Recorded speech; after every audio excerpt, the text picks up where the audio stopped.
you right in saying that that is your fiance's favourite track? Travis loves it. I would say that you're right about that too. Okay, so you know how couples always say they like the same things to keep the peace? Yeah, Taylor Swift and Travis Kelce just threw that entire concept out the window. We're diving into something so tooth-achingly sweet, you'll need a dental appointment after this. Taylor Swift just dropped the tea on which songs from her latest album, The Life of a Showgirl, have her and Travis Kelce in their feelings. And spoiler alert, they're not the same song. Because of course they're not. Even power couples can't agree on playlists. But here's the twist that nobody saw coming. The reasons behind their choices reveal way more about their relationship than any paparazzi photo ever could. Buckle up, because this story has more layers than a Taylor Swift Easter egg hunt. Let's set the scene. Taylor Swift's new album, The Life of a Showgirl, just dropped, and the internet collectively lost its mind. Swifties have been dissecting every single line like it's the Da Vinci Code, hunting for Travis Kelce references with the dedication of FBI agents. And boy, did they find them. This album is basically a love letter wrapped in synthesizers and served with a side of football metaphors. But while fans were busy decoding whether certain tracks were about the NFL star, Taylor herself decided to just come out and tell us which songs are her and Travis's personal favorites. Revolutionary concept, right? Actual honesty from a celebrity? In this economy? So here's where it gets interesting. During a recent interview on Capitol Breakfast, Taylor revealed that her personal favorite track from the album is a song called WihLih Li. Now, if you've listened to the album, and let's be honest, if you're watching this channel you absolutely have, you know this track is the definition of romantic daydreaming. It's dreamy, it's wistful, it's the kind of song you play when you're staring out a rain-streaked window thinking about your crush. Taylor described it as a really romantic song, which, coming from the woman who literally writes the manual on romantic songs, is saying something. The track captures that specific feeling of wishing for something so badly that you're almost afraid to say it out loud. It's vulnerability on a silver platter, and Taylor's serving it up with her signature poetic flair. But here's where the plot thickens like a conspiracy theory at 3 in the morning.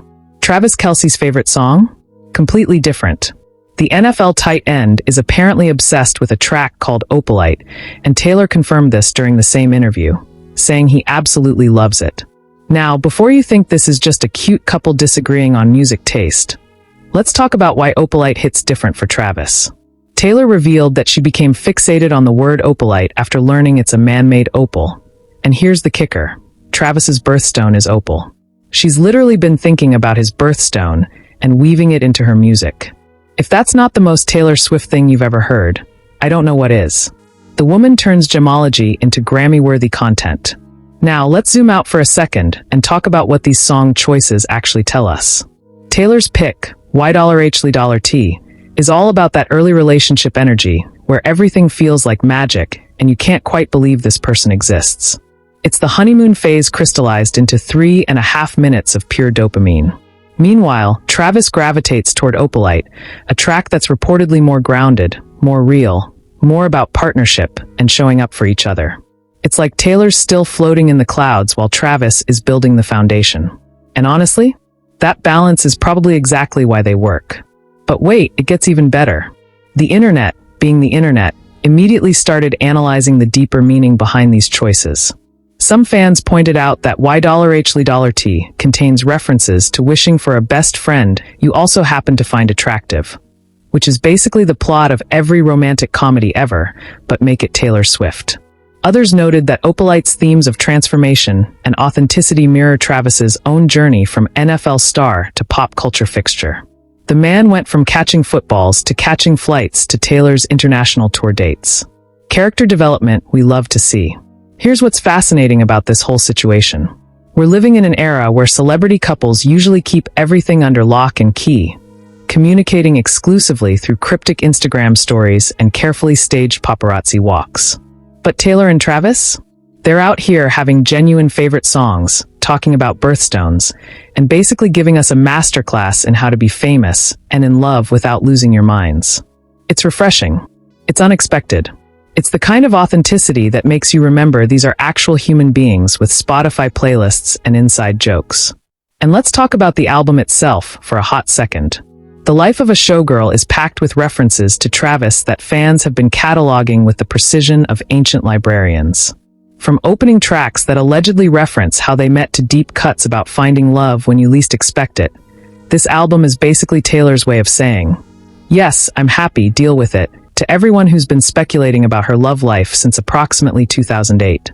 The fact that Travis has embraced being immortalized in song is honestly iconic.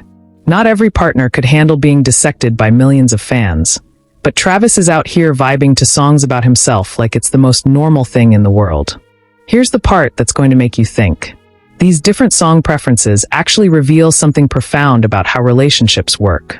You don't have to love all the same things. You don't have to agree on everything. Taylor and Travis can have completely different favorite tracks on the same album, and instead of it being a problem, it just makes their dynamic more interesting.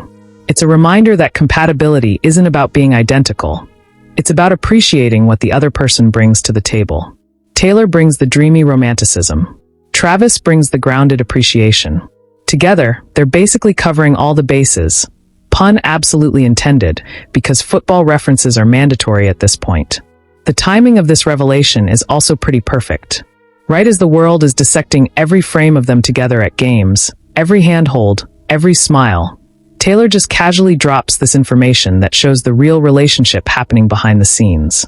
These are two people listening to music together, having opinions, sharing their thoughts. It's not calculated. It's not a PR move.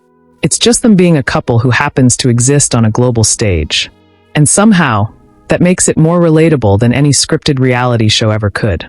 So what's the takeaway from all this? Maybe it's that love languages come in different keys. Maybe it's that even when you're two of the most famous people on the planet, you're still just two people with different favorite songs.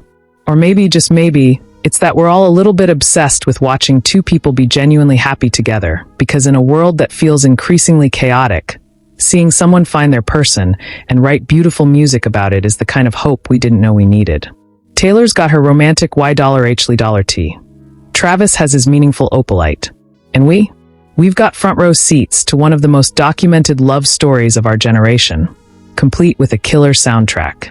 If you want to know what happens next in this saga, you better stick around, because something tells me this story is far from over. Hit that subscribe button if you're as invested in this as we are, and drop a comment telling us which Life of a Showgirl track is your favorite. Are you Team WihLih Li or Team Opalite? The debate starts now.